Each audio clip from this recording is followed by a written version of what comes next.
Hello and welcome to the debate. I'm your host Sana Maqbool with you at PTV World. In today's show, in our first segment, we will be talking about the situation that India is currently in with regards to the Ukrainian crisis.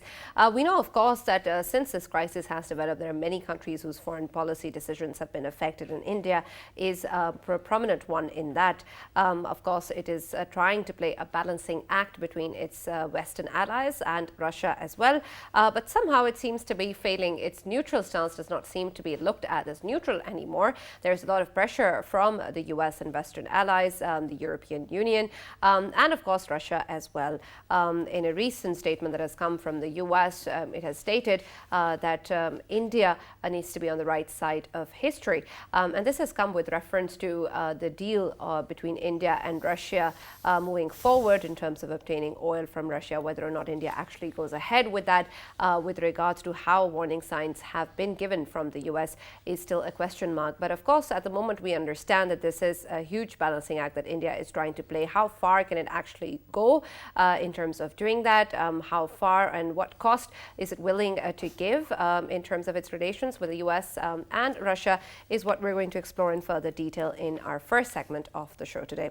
In our second segment, we will be looking at what is going on internally in Pakistan with the political situation, of course, being uncertain as it is. We're going to try and explore in further detail what sort of options exist and what is the future of the political scenario within Pakistan. This is, of course, with regards to the opposition filing for the no confidence motion that they did on March 8th. And now moving forward, we understand that there are two rallies expected in the country, one on the 27th and another on the 23rd. And then, of course, we also know that the voting process with regards to the no confidence motion that is going to take place is going to be a big question mark in terms of what really comes out, whether or not it goes in the favor of the current government or not. We're going to try and explore what really is the current scenario, how is the opposition and the government doing so far, what sort of political options exist for both, and how do we see the future of the country in the coming weeks and months. For our first segment, we have been joined online by Tom O'Connor, who's a senior foreign policy writer at Newsweek Staten Island, New York. Thank you, Tom, for joining us. And of course, in the studios with me, as usual, is Farrukh Pitafi and Raja Faisal, as always. Tom, I'm going to start with you in the debate. When we talk about the Ukrainian crisis, India and, of course, other countries as well are trying to play their own role in terms of a balancing act between both the sides. And it's understandable the country tries to do that when it wants to exist in international politics. But there, of course, are limitations to that. And we see increasingly that there's a lot of pressure on India from both the sides, and perhaps it is no longer an option for India to stay neutral. Would you agree? Probably more difficult than ever in this particular moment, especially because of just the position that the United States has taken on this. Just as President Zelensky in his address to Congress had likened what's going on to 9/11, it does seem that the Biden administration is taking somewhat of a war on terror moment and approach to this, in the sense that it's either you're with us or against us. And I think that it makes it very uncomfortable for India to be a part of mechanisms such as the quadrilateral security dialogue, while at the same time dealing with Russia to the extent that it is, and of course with agreements being made between the two, in a sense to sort of dodge sanctions. The U.S. hasn't yet threatened India with sanctions, just as it didn't with the S-400 purchases, but it looks like there's a possibility that could change if the U.S. really wanted to ramp up the pressure on India. Right, and as you mentioned with the S-400, and even with reference to India obtaining crude oil from Russia, both of these are not really currently in violation to the sanctions that already exist on Russia and that have been put in place after the Ukrainian crisis as well. And as you said, so far the sanctions have not been put on India with regards to the S-400 deal as well. So would you say that with reference to how the U.S. is saying and acting, India still has a margin to play around with the options that it has with both Russia and the U.S., because the U.S. did not actually do something about it yet?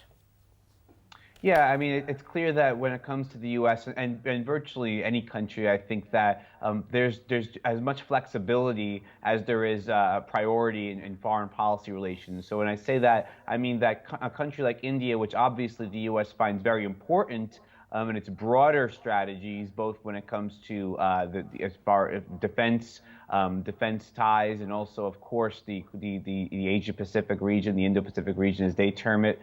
It is very important in the U.S. foreign policy vision that India is a part of that. So in certain maneuvers that India does, the U.S. is happy to turn a blind eye. Now, this, though, is very visible, and it's becoming very uncomfortable, as I said earlier, because the U.S. is looking to rally the entire world essentially against Russia in this after the intervention that was launched late last month, now in its fourth week.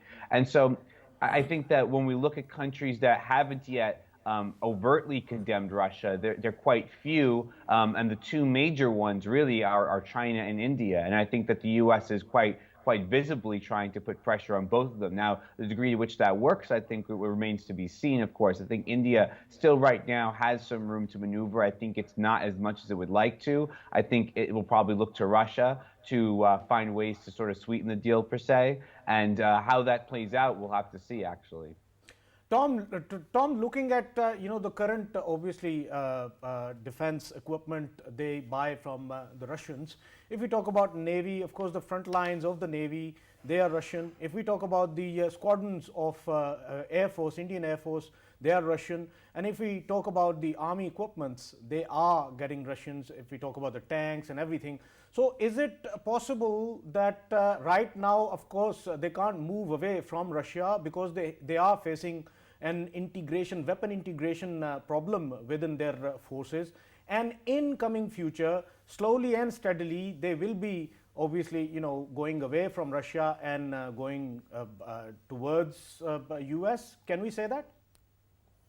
Yeah, well, I think it was the Indian External Secretary who said something to the effect of that without Russian parts, our planes don't fly and our ships don't sail. So it's certainly a factor, a very big one, I think, when it comes to India's defense, to want to maintain those ties with Russia nearly at all costs, at least for the short term. Now, when it comes to longer term things, it's very difficult to shift an army's integration from east to west in this sense, but it's been done before, and certainly I think it's something that India is looking into. I think that would come to great alarm from Russia, because Russia does also see India as a major defense partner and also as a traditional partner going back to the Cold War. So that would be quite a dramatic shift, and we are seeing some signals of that All shift, right, I think, Tom, already. we just have to take a short break here, and we'll be back and continue the discussion.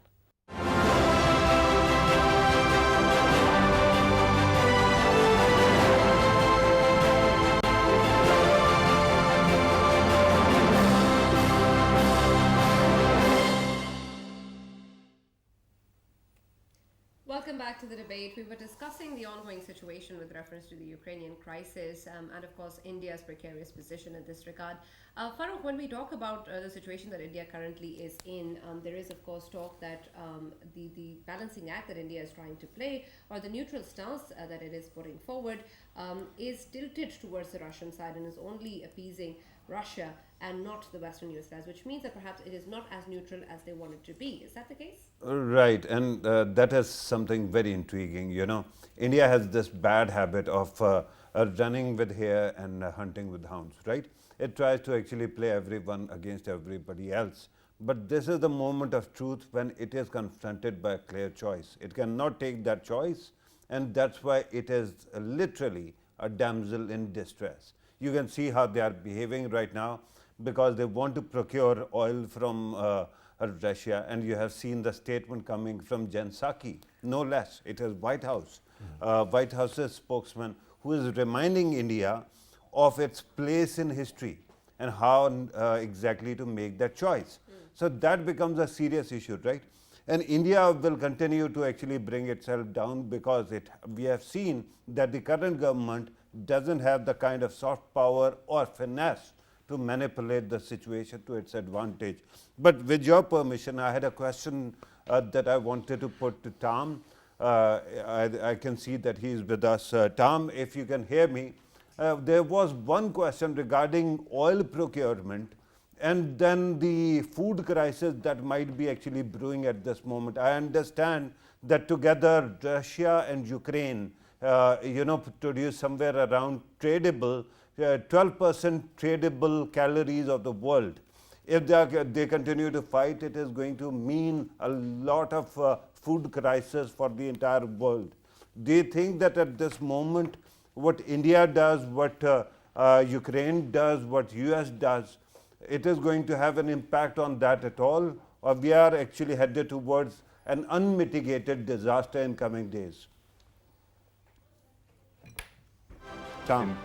One part of this crisis that's not getting a lot of attention is that the potential ripple effects of this, not only on geopolitics in major countries as far as alliances and blocs and stuff, but also just on supply chains and food, especially with Ukraine also being a major exporter of wheat, things like that. Countries that do not have stable food supplies in Africa, in the Middle East, even to an extent, are already feeling the second order effects of this. And I think it's something that we really should keep an eye on, and we should look at which countries, just as we look at which countries import Russian oil and gas, for example, we should be looking at which countries are importing food and whether the major powers that want to push sanctions like this are willing to step in and ensure that these countries have those sort of stable access to foodstuffs and other resources they need.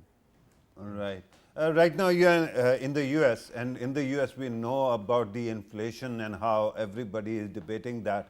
Do you think that in coming days, because of the oil situation, food inflation, and other issues, there's going to be a more difficult position? Because we have seen the opposition, particularly Donald Trump and his supporters, who keep on praising Putin and who keep on opposing President Biden. Do you think that it is going to have a political impact in the US as well? Yeah, I think it will have a political impact because we've seen in the short term just now, before and especially right in the aftermath of President Zelensky's address to Congress, a very bipartisan showing of support for Ukraine. And I think that there is a threat here to President Biden, that there's sort of a trap here to lure him, especially from the Republicans, into putting a certain amount of policy changes and policy efforts into supporting Ukraine, and then afterwards blaming him for higher gas prices and oil prices and various inflation, the economic basically shock that this will do not only to the U.S. but to the world. So it's certainly something that I think that will have long-term political effects here. And we can't forget this is a midterm election year. We're halfway towards the presidential election. I think this is something that certainly Biden faces a threat within on. Yeah, Tom. I have a question for Raja Faisal actually. Raja Sahab, if you remember, last time when Donald Trump was there and they scuttled JCPOA, Iran nuclear deal, the US actually created some kind of concession for India and a couple of other countries that they can still procure oil from Iran. Do you think that there is a possibility that the US might create similar kind of concession for India as well regarding Russia?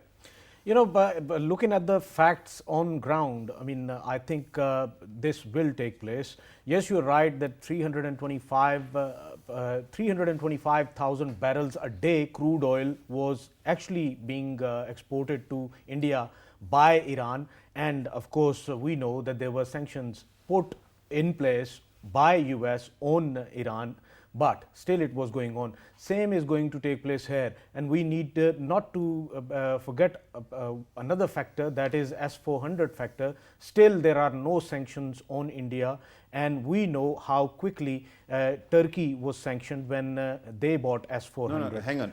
S-400 is something that has already happened, right? Yeah. Whether you sanction or not, that is the after the fact issue, right? Right now, what we are talking about is procurement of oil that still has to take place. And that might be a big problem. Farrukh, I tell you, I think somewhere down the line there must be an understanding between India and US that what they can do and what they can't do. Why I say this? Because if we take one of the CCS meetings which took place in, if I'm not wrong, July 2020 of India, in which, of course, at that time, I mean, I went through the minutes through my source, and in that meeting, they highlighted the factor of because they are leaning towards US, and this might end up, you know, offending Russia on the other hand. So it was decided in that meeting that we will keep around $17 to $18 billion, which we will use to trade with Russia, and obviously that trade would include the defense material, defense procurements as well. So to me, I think the understanding is already there between US and India, and whatever would be coming on media. Okay, it I would want to also only ask That's a good Tom about question, this. and of course, I have a question also, but Sure. this is your forte. First, you go. No, and I then just want I'll to. ask I the just want to question. also qualify the statement from Tom as well. When Faisal talks about some sort of an agreement in place, do you think that is the case? And also that, with reference to what has happened in the past as well, with regards to S-400, and even till now, no real action against India. Does this mean that the US is not going to really take any action or let India face any consequence of its decisions with dealing with Russia until unless perhaps India actually outrightly supports the Russian invasion, which it probably won't do? So does this mean that really what India does in its relationship to Russia is not going to result in any serious action from the US side? And then what do you make of Jen Psaki's statement yesterday? Is it just rhetoric? Yeah, I think there's an element of rhetoric to it. I'll start with that real quick, just because I think that the U.S. wants to certainly look like it's being consistent in its interaction with other countries, especially major countries, because other countries will be sensitive to that if they feel like they're being treated differently. But I just want to say, for the S-400 thing real quick, I don't think it's necessarily a done deal in the sense that the U.S. will not activate those CAATSA sanctions. There's been talk just recently that was something that was being pressured on the Biden administration by certain lawmakers, and that's still something that the U.S. could always pull out anytime it wanted to in any downturn in U.S.-India relations. So it's something we should always keep an eye on, although I don't know if that's going to happen in the short term right now. I do think that there is a potential for U.S. waivers to be issued to India, understandings that India needs to continue to deal with Russia. I think that there would be the same understandings for other European countries that rely on Russia to some degree. But I think that it will always be used as a pressure tactic against India. And there will be from the U.S. side, of course, because it is something that I think that the U.S. wants to see in terms of India walking back from its relationship with Russia. And I think for India, I think it's always going to be a matter of risk and opportunity. The risk is that the pivot towards the West will be threatened. But at the same time, the opportunities is that Russia, I'm sure, is in a position right now where it wants to provide opportunities for India to continue that relationship. So how will it continue to balance that, of course, remains to be seen. Right. Help me understand. Earlier, when I was saying that S-400 is a done deal, my humble submission was that they have already procured it and they have paid the money as well.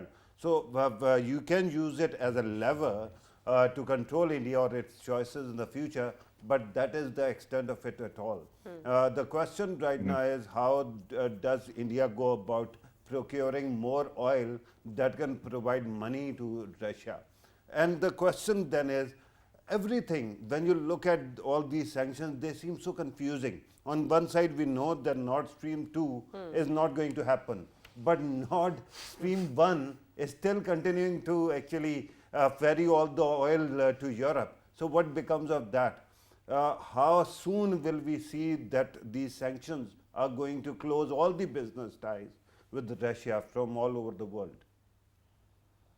Yeah, certainly. So it is quite complex, and I think the nature of sanctions are sometimes by design, sometimes just complicated and difficult sometimes to parse through, especially for the average listener, average viewer, and the average business person. These sanctions on Russia are quite severe. And it varies from country to country, of course, but the broadest understanding is that they want to essentially isolate Russia. In doing so, we've seen a lot of non-state institutions, even sometimes Russian individuals, being targeted. So we'll see if that actually has an effect. The question is, though, does this promote a more anti-West sentiment within Russia itself? And I think that we've seen the risks of that run in places like Iran and Syria, other countries under immense U.S. sanctions without any discernible real foreign policy changes. Now to go back to where India stands as far as procuring oil and stuff like that, I think that if the U.S. expects India to turn on its largest strategic partner over the past few decades, then there's going to have to be some sort of serious thought and understandings put into how the U.S. can and its allies and partners can compensate India for that and be able to provide this for the sort of losses India will certainly incur in the short and perhaps even longer term. And we haven't necessarily seen that play out yet, but I think the U.S. is in talks with certain providers to see if to explore at least to see if that's a possibility. Right, and Tom, when we look at the situation and we say that this, of course, is a balancing act that India is trying to play, it means that there are red lines on both the sides. There must be red lines for the U.S. that India shouldn't cross, and must be red lines for Russia that India shouldn't cross. What are those red lines? Because when we talk about these deals or other such deals with Russia as well, or the kind of statements coming in from the U.S. side, it means that there are lines that India cannot cross. But it seems unclear what those are. Well, I think the most overt red lines are a loss of official neutrality on the subject, honestly. I think either condemning or supporting the operation would trigger red lines from the respective parties. But beyond that, I think that, as we've discussed before about India's defense reliance on Russia, I think that any major shift that Russia felt threatened that partnership would be considered a red line, insofar as you'd see India taking some of those partnerships and working only exclusively with the Western side and the Quad, for example, rather than doing it with them and with Russia as well. I think that any movement away from organizations such as the Shanghai Cooperation Organization, anything like that, that would perhaps also trigger consequences from China and their position. And I think that India, it does put them in a precarious position because neutrality has a lot of benefits. Insofar as that you can keep those relationships up with various parties on different sides of geopolitical conflicts. Once you move away from that, you trigger a lot of backlash. And I think that with China, of course, having a de facto pro-Moscow position while also trying to balance itself, this is India's greatest rival in terms of major superpowers in the region. And I think that it'll be certainly a concern that if India walks away from Russia, it exposes itself. Yeah, Tom, I just wanted to ask, of course, we know that if the US is applying pressure on India, could this pressure lead to US allies in Middle East and US allies, obviously in Europe? US might use them as well, applying pressure on India in coming times, especially when we know that India has been procuring Rafales from France. And if we talk about their intelligence spy sort of equipments being procured from Israel, could it affect that as well? And I just wanted to ask, what would be the future of Quad alliance?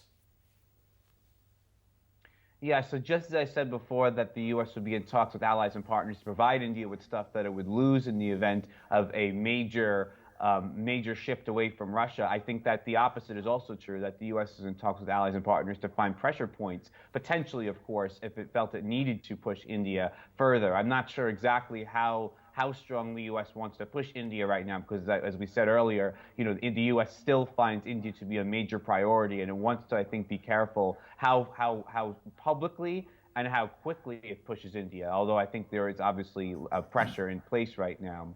And right. On other points, I think that I find that the India-U.S. relationship is very much rooted in the U.S.'s longer foreign policy vision, and it's beyond Europe. But I think that right now a crisis in Europe is the last thing the Biden administration wants to be dealing with. This is the administration that finally wanted to pull off the pivot to Asia. So the Quad, of course, is central to this. And as we've discussed earlier, India is the only member of the Quad that's not a U.S. ally, and it's times like this that really shows. And I think that the U.S. will have to constantly examine its relationship with India. This answer actually takes me in a very interesting direction, because most of the time, whenever the U.S. wants compliance, it actually sanctions other countries, and we have seen other countries are sanctioned, especially countries like Pakistan might be actually pushed in the wrong direction. But whenever it comes to India, usually there are no sanctions. Remember last time there was Iran-Pakistan-India pipeline. It ended up translating into a nuclear deal for India. So for India, usually it is inducements. Don't you think that in this precarious position, India might end up getting more benefits out of the US and West? Absolutely. I think that India will be looking for those sort of benefits. And I think that you don't have to look even further than the sanctions. Going back to the S-400 very briefly, how Turkey was hit by sanctions. Turkey has less leverage because it's already a NATO ally, even though it does, of course, have deep relations with Russia and often leverages that relationship from both sides to gain its own interests. India, by being non-aligned, actually has more leverage, and the U.S. doesn't have as much leverage on top of it because it isn't part of a treaty alliance. And so I think, yes, India will be looking to see what it can get from both Russia and the U.S. in this term. And it'll be interesting to see where it gets its benefits from. Very, very quickly, Tom, would it be vice versa? Would it give, I mean, India going away from Russia, would it give a big boost to defense industry of the US as well? We know Apaches, Chinooks, and now obviously there is a deal going on between them. Predators, Sea Guardian drones, you know, they are going to get it from US. So would it be a big boost to defense industry of US? Absolutely. And I think that that's something that has been on the minds of not only U.S. policymakers, but also defense industry leaders as well. At the same time, I think it would be a major provocation, or be viewed as a provocation by both China and Russia if India were to fully align the U.S. military camp. All right, Tom, thank you very much for being part of the debate and joining us in the discussion as well. However, from the discussion, Farrukh, it seems at the end of the day that perhaps whatever India is doing in terms of its relationship with Russia and the US will not be met with much. And the balancing act that we're talking about only exists until it actually outrightly says something which it probably won't. Right, and that is quite an interesting take because usually I know and we know that India has been actually maximizing its leverage and getting all the inducements it wants. But I have certain doubts regarding the current regime.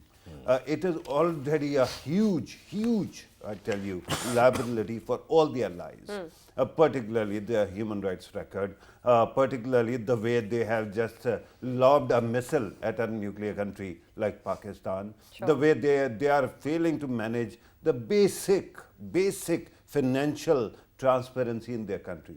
So at this moment, I think there's such a liability that even if India's foreign office, and I'm a big fan of their foreign office, I have been for quite some time, their foreign office, despite having all the capable people, will not be able to get the kind of inducements they want, because right now there are three things that are happening. One, Russia is extremely belligerent, and because of that, the Washington DC itself doesn't find that kind of space to concede to anyone else, right? And simultaneously, India has become such a liability that if it goes and asks for some kind of bribe or inducement, everyone will be just staring at its face. What exactly are you doing? Right. We already are cutting you so much slack. What else do you need? Right. We only have a couple of minutes left for the second segment, so we'll have to take our discussion there as well. When we look at the situation in the country. Why? Yes? Really? Why? Okay. Because the time is almost up. Yeah. So what we're going to do is we're going to briefly look at what's going on within the country as well. And then, of course, the kind of political scenario there's a lot of talk, a lot of speculation in the media. And we want to be able to come here and talk about what really is going on and what are the facts on the table. Faisal, when we see what the situation is and has been developing in the past couple of days and weeks, do you think the government has something to worry about? Government has something to worry about, and at the same time, morally, they don't need to be worried about anything, because the way things are moving politically, I mean, everything is going in their favor, because the political activism on ground, wherever you take Sindh, you take Punjab, you take Balochistan, KPK, everywhere people are, coming to their calls and listening them. By the way, I just wanted to explain the political horse trading. To me, I think it's a sort of horse trading where horse is not sold. Will of the people is being sold, and which is alarming. The people who are selling the MNAs, the member of National Assembly, who are selling themselves to the opposition parties. They are not selling themselves, they are selling the will of their own people from where they got the votes. So to me, it is all sort of, morally illegal to do. All right, that. but moral obligations are one thing. What's really happening on ground is another, and we want to be able to also understand that. Farrukh, when we talk about the situation, and of course, the defection of the MNAs that Faisal is just talking about, there's a lot of talk with regards to Article 63A as well. Is this something that legally is going to be something that can be used in favor of the government or perhaps against it? Is this something that can actually be put forward in case when we see such defections taking place? Can this be a deterrent as it is being talked about? I don't think so. Look, Sana, earlier Faisal was talking, and before that we heard the honorable ministers talking about it as well. I understand that they have a lot of skin in the game. As a student of politics, I am agnostic when it comes to political, machinations, and when it comes to particularly the moral aspect, because this is the politics that I've been studying for past 30 years. I don't like it, but it is what it is, right? Frankly, at this moment, I think that this deterrent that you were talking about can actually backfire as well. Okay. Before the vote of no confidence, if you are going to disqualify these people, the number of the government benches or treasury benches goes down, and then when it comes to the election day, before the no confidence motion? Yeah, you can. Okay. If you actually take plea, you can use these videos or their statements and use it against them. So the number of treasury benches goes down, and then what will happen on the election day? It will be all present and counting, right? Yeah. And that means that you don't need 172. You can actually get away with simple majority of people voting against you. So that becomes a problem. I think the other aspect which we have heard about, that there is going to be a jalsa or some kind of event in Islamabad which might actually work as that trend. That is quite interesting, because I think that actually raises the risk of violence on the street, right? The third thing which is very important to remember, my late father used to say that nothing is end of life, not even death, right? Because life continues. Similarly, it ain't over till it's over. You don't know whether these people who are actually sitting in Sindh House or somewhere else, they are permanent turncoats or they can come back. The government, if it doesn't rebuke them too much, I think will be able to bring them back, but they'll have to win them over. Everyone has interest. So there is still some space. One final thing regarding how you are going to position yourself. There is still a victimhood card that can be played, right? And that used to be very effective in the past as well. But somebody is telling government that if you move towards hard right or religious right, perhaps you can capitalize on that card. You don't need to. I think at this moment it is a democratically elected government, and it has many ways to show to the people that it is being victimized. If it wants to capitalize on that, instead of foreign policy or religious right, they can do it based on democracy itself. Yeah. Right, and Faisal, I'll just come to you and I have a question for you as well, but just want to clarify one thing, Farrukh. You're referring to a rally. Is it the 27th one or the 23rd? I think that both of them are going to create problems. Yeah. And all right. I don't know whether they will take place, although government seems set and the opposition also. But I think that it is important to remember that no matter what happens, it is the life of the citizens of this country that is risked. Which is the foremost Shouldn't priority. be done that. Faisal, Farrukh also said something about winning them over. Is this something that you think is an option that is being exercised by the government or will be exercised by the government, specifically with regards to people who are already coming out with their statements? Talking about conscience, of course, everyone is talking about 24 people turning up and sitting in the Sindh House right now and sitting with the opposition party that happen to be the ruling party's people. MNAs, 24 MNAs, their conscience has suddenly woken up. No, right not 24. We know only of 12. Yes. 24 is but a they are claim. claiming. They are claiming. It's a claim. Yeah. So they are claiming that there are 24. And what if we shouldn't be forgetting that 172 is the number which is required by the opposition party to oust the prime minister, to be successful in this no confidence.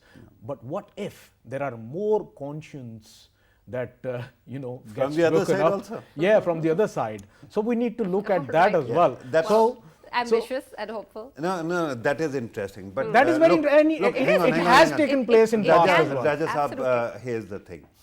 We know the other Raja Riaz, who's sitting in Sindh House, Yeah. actually is basically, he hails from Tareen group, right? Yeah. So whether he is sitting there or not, Tareen Sahab is out there. Yeah. And you can contact him, right? Yeah. So there's always the space to Yes. win people over. Exactly. The problem is stop bad-mouthing them, Yeah. stop getting angry, and actually do some politics and win them over. Yes, Farrukh, and we've- one last comment I wanted to make. I am still waiting for a statement that would come from Jahangir Khan Tareen. Yeah. All right. And Raja as we Riaz discussed is earlier, his number 2. Yeah. and we discussed earlier as well, Faisal, in the show, it is a game of nerves, and we're going to be able to see that in the coming days and months. And whatever the situation may be, of course, we hope that it's best for the country and it's best for its people as well. We keep updating you, of course, as the situation evolves and unfolds. Keep watching the debate and PTV World.